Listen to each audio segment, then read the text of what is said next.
Bapa yang di surga, hari ini Kau sudah hadir di tengah-tengah kami, dan setiap kehadiran-Mu telah membawa berkat Tuhan dalam hidup kami. Kami bersyukur bahwa pasti pagi hari ini ibadah kami tidak sia-sia. Seperti kata firman-Mu Tuhan, dalam persekutuan dengan Tuhan, setiap jerih payah kami tidak pernah sia-sia. Kini kami siapkan hati kami untuk mendengarkan berita firman Tuhan.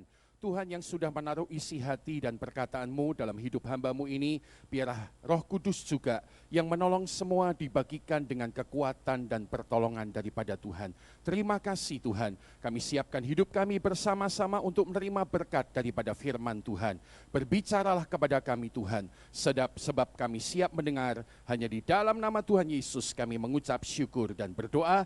Bersama kita katakan amin. Tuhan berkati, puji Tuhan. Bapak Ibu, saudara-saudara sekalian yang terkasih dalam nama Tuhan Yesus Kristus, selamat pagi, shalom ya.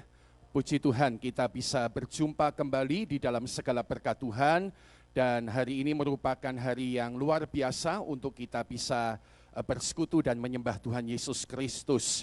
Mula pertama saya ucapkan terima kasih dulu kepada seluruh majelis jemaat yang memberikan kesempatan untuk berbagi firman Tuhan hari ini, dan biarlah kiranya nama Tuhan Yesus Kristus yang dipermuliakan. Nah, Bapak Ibu Saudara sekalian, hari ini saya ingin berbagi berkat firman Tuhan dengan satu judul, yaitu tentang Innovative Mission Life atau kehidupan bermisi yang inovatif. Ini adalah arti dari bahasa Inggris ini, saudara sekalian. Nah, di bulan ini Bapak Ibu Saudara sekalian, gereja kita sedang merenungkan tentang bagaimana kita menjadi saksi Kristus, dan khususnya di minggu ini saudara sekalian, kita akan belajar tentang bagaimana cara untuk bersaksi di dalam hidup kita kepada orang-orang yang ada di sekitar kita. Tentunya saya percaya Bapak Ibu mestinya tidak keberatan lagi tentang undangan untuk kita bersaksi bagi Kristus. Ya, kita sudah diselamatkan Tuhan Yesus. Yang sukacita katakan amin Bapak Ibu ya. Kita sudah dipulihkan oleh Tuhan Yesus. Masakan itu akan berhenti buat diri kita saja? Tentu jawabannya adalah tidak. Disitulah kita yang sudah diselamatkan, yang sudah dipulihkan, sekarang diundang, didorong menjadi saksi-saksinya Yesus. Nah, saudara-saudara sekalian, mari kita lihat ayat firman Tuhan. Dalam Yesaya pasal 6 ayat yang ke-8, Alkitab berkata demikian, saudara sekalian. Lalu aku mendengar suara Tuhan berkata, siapakah yang akan kuutus dan siapakah yang mau pergi untuk aku? Maka sautku, ini aku, utuslah aku. Sekali lagi saya baca buat kita, dikatakan, lalu aku Yesaya mendengar suara Tuhan berkata, siapakah yang akan kuutus dan siapakah yang mau pergi untuk aku? Maka sautku, kita baca yang warna merah bersama, katakan 2, 3, ini aku, utuslah aku. Amin. Nah, Bapak Ibu Saudara sekalian, kalau Anda membaca kitab Yesaya dari pasal 1, 2, 3, 4, 5, Yesaya itu sudah orang yang melayani Tuhan. Nanti Bapak Ibu bisa cek di rumah. Pasal 1 sampai pasal 5, Yesaya itu sudah hidup, sudah melayani Tuhan, sudah Bapak Ibu ya, sudah melayani Tuhan, sudah bernubuat bagi Tuhan, tetapi secara mengejutkan dalam ayat yang ke-6, kalau kita membaca Alkitab, judul perikop Yesaya pasal 6 berkata adalah Yesaya dipanggil oleh Tuhan. Nah, ini tentunya sesuatu yang perlu kita pahami. Bagaimana mungkin ada orang di pasal 1 sampai 5 sudah dipakai oleh Tuhan, sudah loh ya Bapak Ibu ya. Bayangan saya dia mungkin kayak majelis gereja di tempat ini. Tapi di pasal 6 dipanggil Tuhan, sehingga dia perlu memberi jawaban kepada Tuhan, ini aku, utuslah aku. Nah, apa yang terjadi saudara sekalian? Saya melihat, dan ini yang saya percaya, bahwa melalui Yesaya pasal 6 itu adalah bahwa hidup Yesaya yang sudah biasa melayani. Mungkin kalau zaman sekarang sudah biasa jadi orang Kristen kayak Anda sama saya, diubah sekarang menjadi sebuah kehidupan di dalam misinya Tuhan. Jadi saudara sekalian, perhatikan, Yesaya ini mungkin seperti kita hari ini. Sudah jemaat GKMI berpuluh tahun, bahkan mungkin majelis, sudah melayani Tuhan, sudah kenal Tuhan di hidup kita. Anggota gereja ini, tapi di dalam pasal 6 dia mengalami panggilan Tuhan. Hidup yang diubahkan untuk hidup di dalam misinya Tuhan. Nah, saudara sekalian, apakah hidup dalam misi Tuhan itu? Nah, hidup dalam misi Tuhan atau hidup bermisi bagi Tuhan, saudara sekalian, adalah sebuah kehidupan yang didedikasikan untuk menyatakan kasih dan kuasa Tuhan agar orang-orang dapat datang kepada Tuhan Yesus. Hidup dalam misi Tuhan atau hidup bermisi itu adalah kehidupan yang didedikasikan untuk menyatakan kasih dan kuasa Tuhan agar orang-orang datang pada Yesus. Dan saya percaya ini seharusnya adalah tingkat pertumbuhan Anda dan saya. Saya membaca buku pendeta Rick Warren, Anda mungkin tahu Pak Rick Warren ya, penulis buku Purpose Driven Life. Tapi sebelum 2006 beliau mengeluarkan Purpose Driven Life, dia sudah puluhan tahun sebelumnya mengeluarkan buku judulnya Purpose Driven Church, gereja yang digerakkan oleh tujuan. Dia bilang orang-orang Kristen yang benar seharusnya bertumbuh dalam 4 tingkatan, saudara. Yang pertama, dia jadi anggota gereja, seperti mungkin kita banyak orang. Nah, kalau hidup pertumbuhan rohaninya benar, mestinya dari anggota gereja, dia meningkat menjadi pelayan Tuhan. Ini kata Pak Rick Warren dan saya setuju banget, saudara sekalian. Yang pertama, anggota gereja. Yang kedua, pelayan Tuhan. Yang ketiga, saudara, pemimpin di gereja. Mungkin kayak majelis, ketua bidang, ketua komsel. Tapi kalau sudah itu terus mau ngapain lagi? Nah, ini kata Pak Rick Warren. Tingkat keempat adalah menjadi orang Kristen yang hidup dalam misinya Tuhan. Karena kehidupan kita pasti tidak di gereja saja. Betul enggak, saudara? Anda ada di kantor, Anda ada di pabrik, Anda di toko, Anda di masyarakat, Anda kerja, saudara sekalian sebagai wira swasta, Anda mungkin punya restoran. Saudara, pendeta Rick Warren berkata bahwa orang Kristen yang benar, pertumbuhannya akhirnya dimanapun dia menjadi orang yang hidup dalam misinya Tuhan. Membawa jiwa-jiwa bagi Yesus. Saudara, ini artinya hidup yang didedikasikan untuk menyatakan kasih dan kuasa Tuhan agar orang-orang dapat datang kepada Yesus. Nah, pagi ini yang saya ingin sharingkan. Bagaimana agar kita memiliki, saudara sekalian, hidup bermisi di dunia ini, saudara sekalian. Dan saya percaya kalau Anda sama saya menjadi orang-orang Kristen yang misioner. Katakan misioner, saudara. 2, 3. Misioner. Katakan lagi 2, 3. Misioner. Kalau kita jadi orang Kristen misioner, saudara sekalian, maka kita pasti akan menjadi orang Kristen yang bersaksi. Amin, saudara sekalian ya.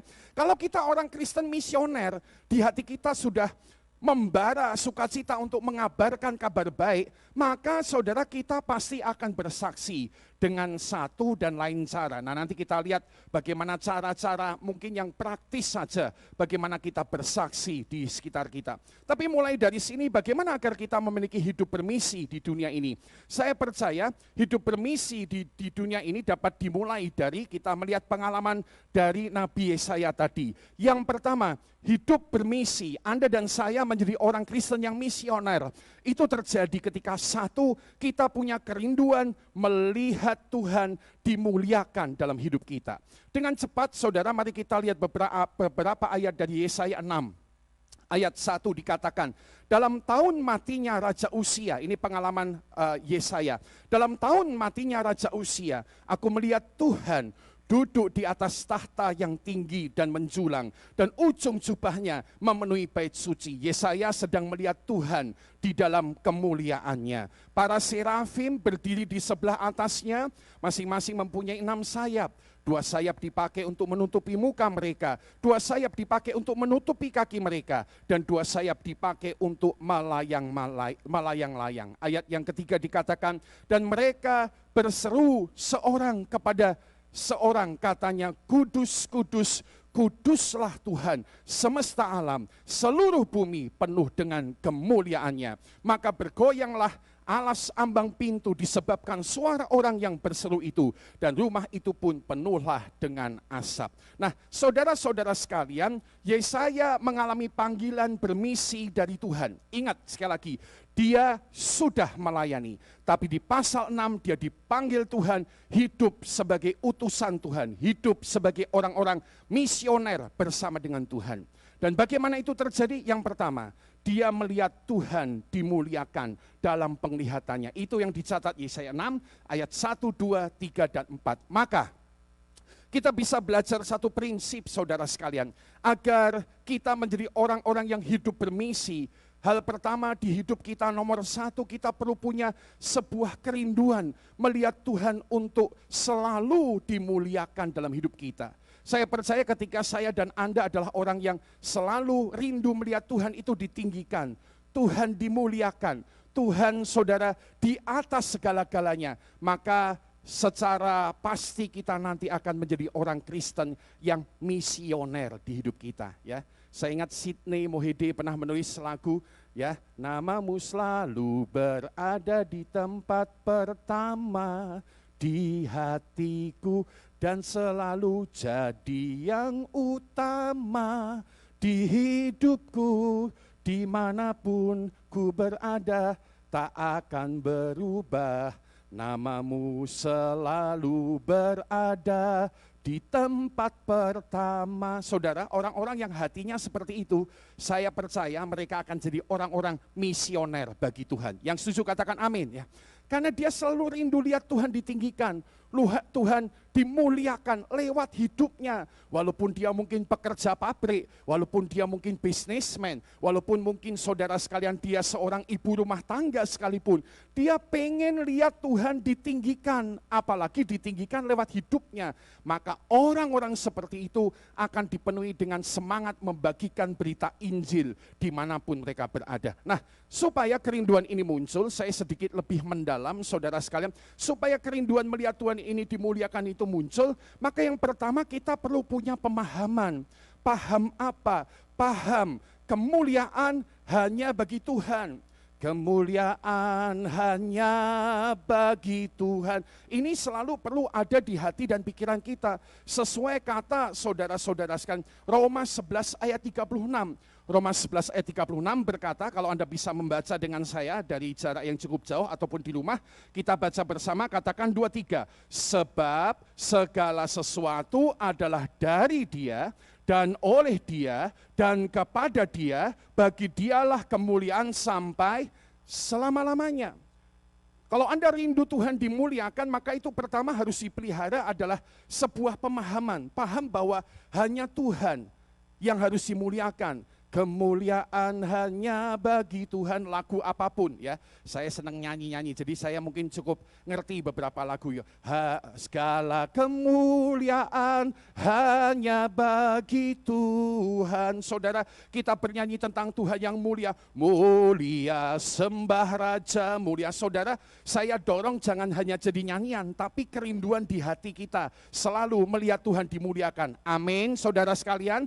Kalau Anda rindu melihat Tuhan dimuliakan, saya jamin Anda akan jadi orang-orang Kristen yang misioner. Anda kerja nggak sembrono. Masa kerja korupsi memuliakan Tuhan? Jawabannya adalah tidak. Masa kerja tidak jujur memuliakan Tuhan? Jawabannya adalah tidak. Hanya orang-orang yang siap memuliakan Tuhan, dia kerja baik, dia hidup jujur, dia hidup benar. Karena dia berpikir terus, kalau aku salah ini, bukan hanya aku yang malu, Tuhan tidak dipermuliakan, tapi Tuhan dipermalukan, saudara-saudara sekalian. Jadi kalau kita pelihara pemahaman ini akan menimbulkan kerinduan untuk Tuhan selalu dimuliakan dalam hidup kita. Yang kedua, bagaimana caranya agar saudara sekalian tadi kerinduan melihat Tuhan dimuliakan, khususnya lewat kehidupan kita yang bersaksi. Yang kedua, kita perlu tangkap hati kasihnya Tuhan. Tangkap hatinya Tuhan, yaitu hati yang penuh kasih. Ya, ayat pengantar kita tadi bagus dalam ibadah. Maka tergeraklah hati Yesus dengan belas kasihan. Itu hatinya Yesus pada jiwa-jiwa. Nah, kalau kita orang Kristen tidak bisa nangkap hatinya Tuhan, maka kita biasanya jadi orang Kristen yang cuek.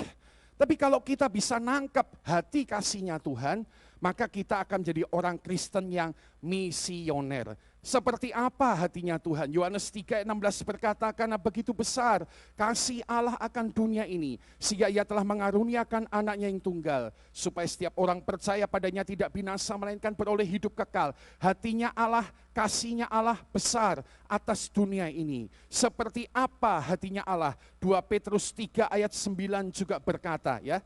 Ini mungkin ada banyak ayat, nanti saya dorong PPT khotbah ini bisa dibagikan kepada jemaat ya. Karena saya sengaja tuliskan ini supaya jemaat bisa belajar lagi. 2 Petrus 3 ayat 9, Tuhan tidak lalai menepati janjinya. Sekalipun ada orang yang menganggapnya sebagai kelalaian, tetapi Tuhan sabar terhadap kamu. Hatinya Tuhan bagaimana? Karena Tuhan menghendaki supaya jangan ada yang binasa, melainkan supaya semua orang berbalik dan bertobat. Hatinya Tuhan pengen melihat orang bertobat. Bahkan mohon maaf, orang paling brengsek sekalipun, paling busuk di kota Kudus ini pun, hatinya Tuhan sama mereka adalah tetap pengen melihat mereka bertobat dan diselamatkan oleh Tuhan. Kalau saja Bapak Ibu kita menangkap hati Tuhan, maka kita akan menjadi saudara sekalian orang yang rindu melihat Tuhan dimuliakan. Yang setuju katakan amin ya. Dan dari situ kita akan terdorong menjadi orang-orang yang suka bersaksi, misioner bagi Tuhan. Nah, saudara sekalian, tangkap hati Tuhan terus ya. Ketika Anda memuji dan menyembah Tuhan, ketika Anda mendengar firman Tuhan, tangkap hati Tuhan. Nanti di akhir kebaktian saya ingin mengajak Anda menyembah Tuhan dengan, saya belajar lagu-lagu kita itu penuh dengan hatinya Tuhan. Hanya kadang-kadang kita itu sering menjadikan sesuatu yang tradisional saja. Padahal itu isinya hatinya Tuhan. Berikan ku hati seperti hatimu, yang penuh dengan belas kasihan. Ayat pengantar kita tadi bilang, maka tergeraklah hati Yesus dengan belas kasihan. Hati Yesus penuh kasih kepada jiwa-jiwa. Dan biarlah kita semua orang yang namanya murid Yesus menangkap isi hatinya, sehingga kita rindu melihat Tuhan selalu dimuliakan. Yang kedua, saudara-saudara, bagaimana caranya agar saudara-saudara sekalian, agar kita saudara-saudara sekalian hidup ya dalam misinya Tuhan. Bagaimana agar kita bermisi ya di dunia ini bagi Tuhan. Ya, maka yang kedua saudara, saya belajar dari kisah hidup Yesaya ini, yang kedua adalah kita perlu mengalami pembaharuan kehidupan. Seperti kata Yesaya 6 ayat 5 sampai 7. Nah, kembali kepada Alkitab, kita coba lihat sama-sama ya. Apa yang terjadi ketika Yesaya telah melihat penglihatan Tuhan ditinggikan, Tuhan dimuliakan, lalu inilah responnya dia. Lalu kataku Yesaya, celakalah aku binasa. Sebab aku ini seorang yang najis bibir dan aku tinggal di tengah-tengah bangsa yang najis bibir. Namun mataku telah melihat Sang Raja, yakni Tuhan semesta alam. Tetapi seorang daripada serafim itu terbang mendapatkan aku, di tangannya ada bara yang diambilnya dengan sepit dari atas mezbah. Ia menyentuhkannya kepada mulutku serta berkata, ia menyentuhkannya kepada mulutku serta berkata, lihat, ini telah menyentuh bibirmu, maka kesalahanmu telah dihapus dan dosamu telah diampuni oleh Tuhan. Maka prinsip kedua bagaimana kita bisa bersaksi menjadi orang Kristen yang misioner adalah tentu waktu kita mengalami pembaharuan hidup.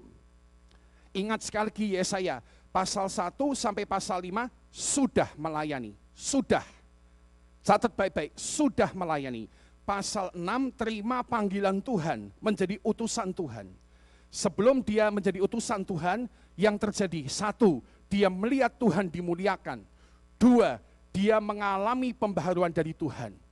Alkitab tadi bilang serafim membawa bara, menyentuhkan di mulutnya, disucikan, dikuduskan, dosanya diampuni, mengalami pembaharuan daripada Tuhan.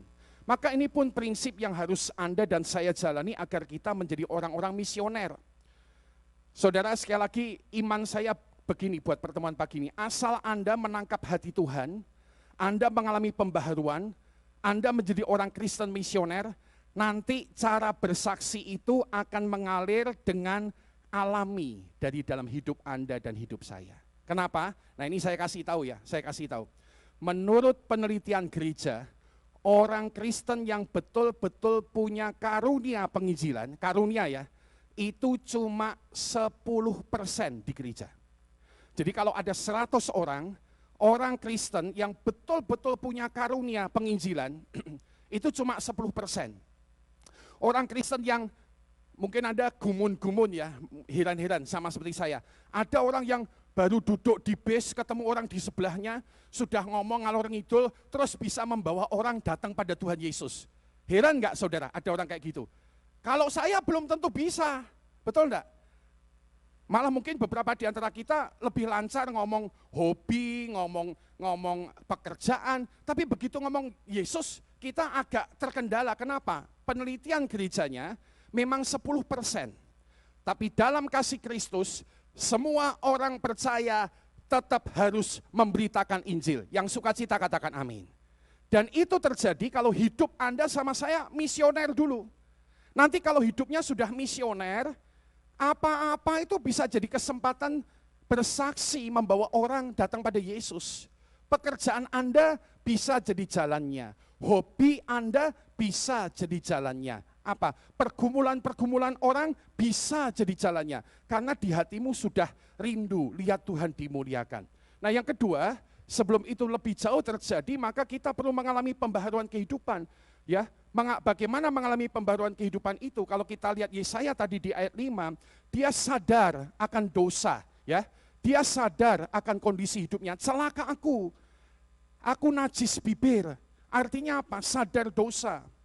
Saudara, kita lihat bersama-sama seringkali yang menjadi penghalang orang datang pada Yesus adalah hidup kita yang masih terus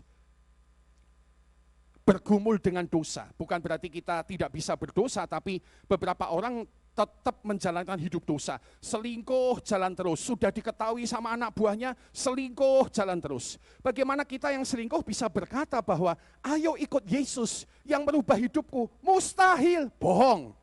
Betul enggak saudara? Bagaimana kita yang korupsi bisa berkata, ayo ikut Yesus? Orang bilang, kowe wae korupsi. Kok ngajak-ngajak melu Yesus? Bohong. Saudara-saudara sekalian, karena itu kita harus punya kesadaran akan dosa. Sehingga kita mengalami pembaharuan kehidupan. Jangan tidak jujur dengan hutang. Siapapun pelayan Tuhan yang ada di depan ini, saya dorong. Kalau punya hutang, harus belajar membayar. Yang setuju katakan amin. Kenapa? Banyak orang ke gereja dan tidak mau ikut Yesus. Begitu dia masuk gereja, lho kuwi kan sing pemimpin pujiannya ketoke sing ngutang mbek aku ora bayar-bayar. Malah ditagih ngamuk-ngamuk. Dicek ya, nanti Pak Elia sama Pak Yung, teman-teman ya, harus punya hidup baik. Ini karena banyak orang Kristen orang enggak mau jadi pengikut Yesus karena halangannya dosa-dosa kita. Bukan berarti kita tidak bisa jatuh dosa, tapi bertobat bersama-sama. Yang sukacita katakan amin, saudara. Dan yang kedua, kesadaran akan kondisi hidup. Ya, di sini saya tulis sadar dosa, sadar kondisi kehidupan. Oh, ini udah diatur kayak sadar dosa, sadar kondisi kehidupan. Kondisi hidup bagaimana? Hidup kita hari ini sedang hidup seperti apa, Bapak Ibu? Ya. Mungkin saya pakai kata-kata gampang saja ya. Hidup yang egois atau kita sedang hidup di misi Tuhan. Kita bisa loh jadi orang Kristen tapi egois. Enggak peduli sama orang selamat atau tidak. Kalau dibuat lagu, kata seorang hamba Tuhan bilang begini. Aku diberkati masa bodoh, lu enggak diberkati katanya. Saking egoisnya. Pokoknya yang penting aku lunga gereja. Yang penting aku diberkati Tuhan. Papa mamahku selamat ora peduli. Adikku selamat ora peduli. Apalagi rasa malu sudah menguasai kita. Tahun lalu aku udah saksi Pak Gideon ditolak. Tahun ini saksi lagi kalau orang misioner dia buka mulut lagi. Cari kesempatan lagi. Saudara, karena dia tidak bisa egois. Makanya kita perlu sadar kondisi hidup kita. Saudara sekalian. Satu kali saya khotbah seperti ini kira-kira lalu seorang teman pendeta saya, sebuah gereja besar di sebuah kota, dia bilang sama saya, thank you Gideon, kamu khotbah demikian. Kenapa? Saya sudah lama gak mikirkan penginjilan, saya sudah lama diem di gereja, apalagi masa pandemi, asik di gereja saja. Ya, cari aman, jaga aman. Saya sudah lama tidak berbagi Injil kepada orang lain. ternyata para pendeta seperti saya dan Anda, ya jemaat majelis, kita bisa jadi orang egois. Makanya perlu sadar, ya dosa kita sadar, kondisi hidup kita juga sadar. Tentu kemudian kita minta zaman Tuhan yang mengubahkan hidup kita. Ayat 67, seperti Yesaya dijamah malaikat Tuhan. Maka hidupnya bisa siap berubah untuk menjadi hidup yang bersaksi bagi hormat kemuliaan nama Tuhan. Saudara, saya belajar ini ya, satu kesaksian dalam beberapa menit terakhir ini. 3-4 tahun lalu saya mulai punya hobi. Saya mulai punya hobi naik motor besar. Sekarang saya punya satu koleksi, saudara, motor Honda X4 1300 cc. Itu kayak mobil ditaruh di motor. Saya suka pergi sama istri saya naik motor itu. 3-4 tahun lalu ketika saya mulai punya hobi ini, saya pikir ini sebuah hobi saja. Sampai kemudian Tuhan bukakan bahwa ini bisa kesempatan menjadi cara bersaksi. Satu malam ketika saya pemain baru, newbie, saya siap naik motor, keliling sama teman-teman, lalu ada seorang yang bilang begini, Pak Pendeta di depan saja, dia tahu saya pendeta. Kadang-kadang kalau udah ketahuan pendeta sulit bersaksi ya saudara. Tapi dia bilang, Pak Pendeta di depan saja, oke. Saya bilang, oh jangan, saya kan pemain motor baru, Bapak di depan saja. Nah, satu kalimat dia sejak hari itu menyadarkan saya bahwa hobi saya bisa jadi kesempatan bersaksi tentang Tuhan. Yaitu ketika dia bilang gini, oh Pak Pendeta aja toh di depan, saya kan perlu dipimpin, saya kan domba yang terhilang, kata dia gitu. Waktu dia ngomong gitu, saya sadar di pemain motor gede ada banyak orang Kristen, dan betul, ada orang Kristen yang sudah 7-8 tahun gak ke gereja, pemain motor gede. Jadi akhirnya Tuhan kasih kesempatan, jadi nanti cara bersaksi itu macam-macam, yang penting Anda hatinya misioner dulu, yang sukacita katakan amin ya. Nanti Roh Kudus nuntun Anda, Bapak Ibu. Makanya saya tidak membuat teori. Karena kalau teori saya sudah belajar, ada Evangelism Explosion, ada A3, Amanat Agung Asli, ada banyak cara mungkin menginjil, tapi sebetulnya yang paling mudah adalah hidup yang diubahkan oleh Tuhan. Hidup yang diubahkan oleh Tuhan. Jadi saudara sekalian, di antara pemain motor gede itu ada yang 7-8 tahun gak ke gereja, saya mulai doa, gimana Tuhan? Lalu Tuhan kasih ide, panggil mereka Natalan di gereja. Jadi satu kali, udah 2 tahun ini, 2 tahun lalu saya panggil dia Natalan di gereja. Ya, orang-orang yang sudah lama enggak ke gereja, ya saudara, bahkan ada orang yang bukan Kristen juga mau asal naik motor gede pergi ke gereja. Jadi hari Natal itu saudara 10 motor gede ya 1300 cc, 1700 cc hari masuk tempat parkir gereja, 10 motor saudara sekalian dijejer ya. Ini mengandung 2 hiburan, jemaat bisa lihat motor gede di foto-foto, nongkrong-nongkrong, ya gaya-gaya. Mereka masuk gereja, dengar khotbah saudara sekalian. Saudara-saudara sekalian, itu cara-cara sederhana. Sejak hari itu saya berkeputusan Tuhan, sebagai pemain motor gede, kalau saya punya kesempatan ngomong tentang Yesus, aku akan ngomong tentang Yesus. Jadi kadang-kadang ada yang mereka duduk dan cerita sebentar, wah saya lagi susah, wah langsung hati misinya berkobar. Selama ini kalau dia tahu pendeta kan, pendeta paling ngomongi Tuhan kan gitu. Tapi sekarang dia bisa buka diri. Saya duduk sebagai pemain motor besar, hobinya sama, dia bisa cerita sama saya. Dan saya mulai ajak dia mengarahkan tentang Tuhan. Saudara, perjalanan hidup bermisi, cara-cara tertentu mungkin pagi ini saya tidak bagikan. Tapi kalau Anda mau tahu dari hidup orang Samaria, ya wanita Samaria, minimal kalau mau berbagi misi itu 3 hal. Ya, Anda punya kesempatan, asal Anda punya kesempatan ceritakan 3 hal. 1, hidup sebelum ketemu Tuhan Yesus. 2, bagaimana caranya Anda ketemu Tuhan Yesus. 3, hidupmu setelah ketemu Tuhan Yesus seperti apa, betul enggak? Kemarin saya dapat sharing dari Koh Yung. Ya kayak gitu tuh bersaksi Pak Yung ya.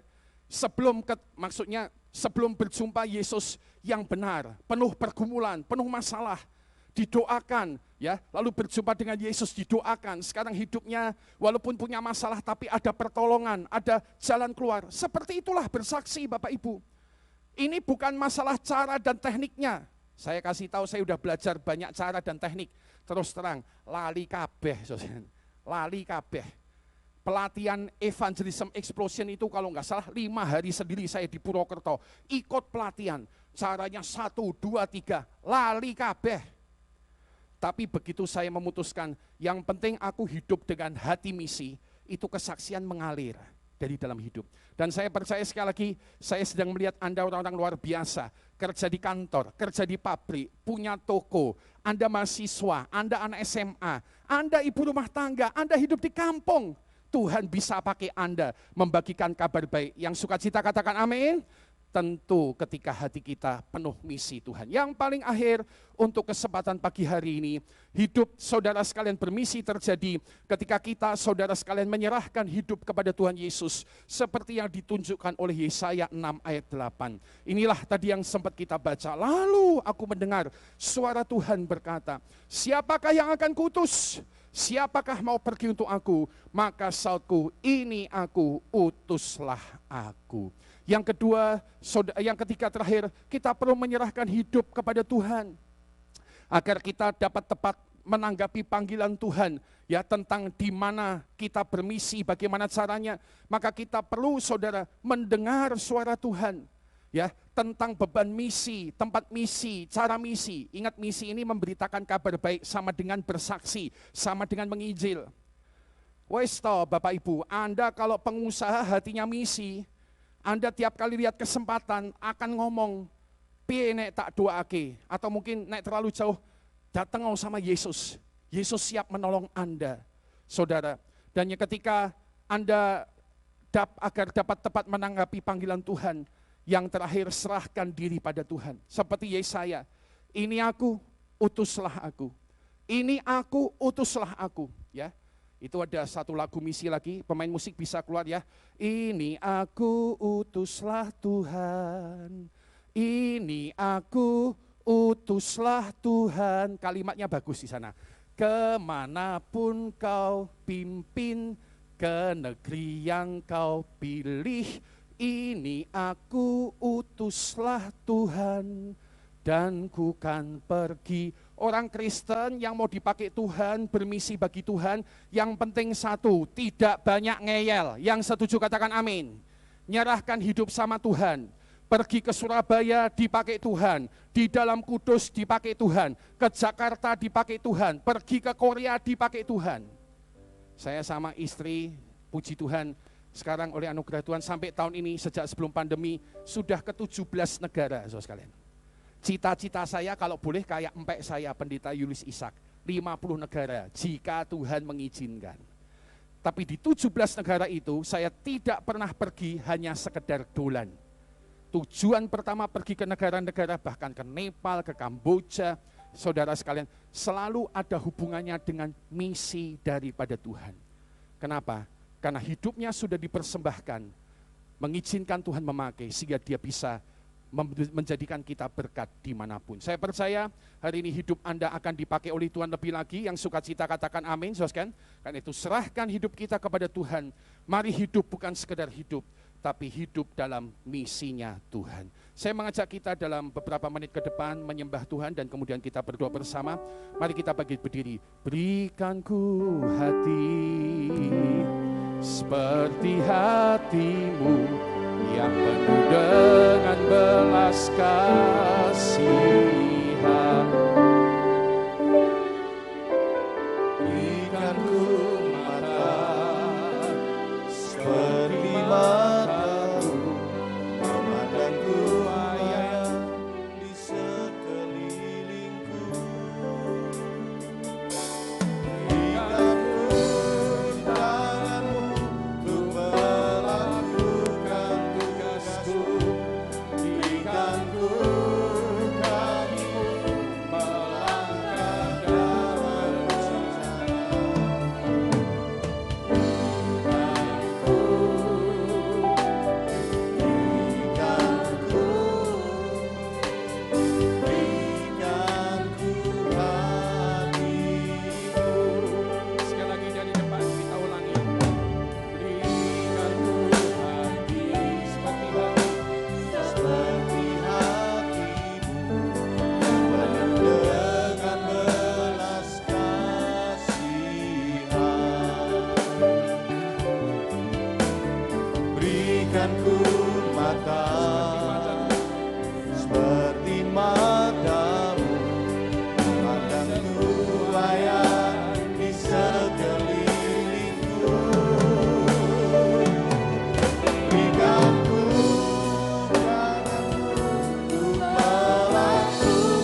Saudara sekalian, siapa di antara kita yang rindu menerima hati Tuhan, agar kita dijadikan orang Kristen yang misioner, sehingga dengan apapun status dan pekerjaan dan gaya hidup kita, kita adalah orang Kristen yang tergerak sukacita membagikan kabar Yesus. Kalau Anda adalah orang-orang yang rindu menerima hati Tuhan dimanapun Anda berada, di tempat ini ataupun di rumah-rumah, angkat tangan kananmu kepada Tuhan, taruh tangan kiri di dada.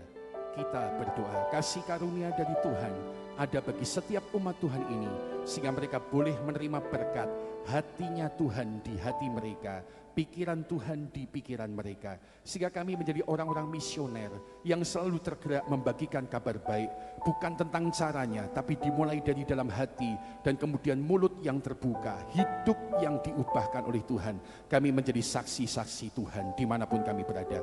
Telah diberkati jemaat ini oleh kasih karunia Tuhan. Hanya dalam nama Tuhan Yesus kami mengucap syukur dan berdoa bersama kita berkata, amin. Silakan duduk Bapak Ibu.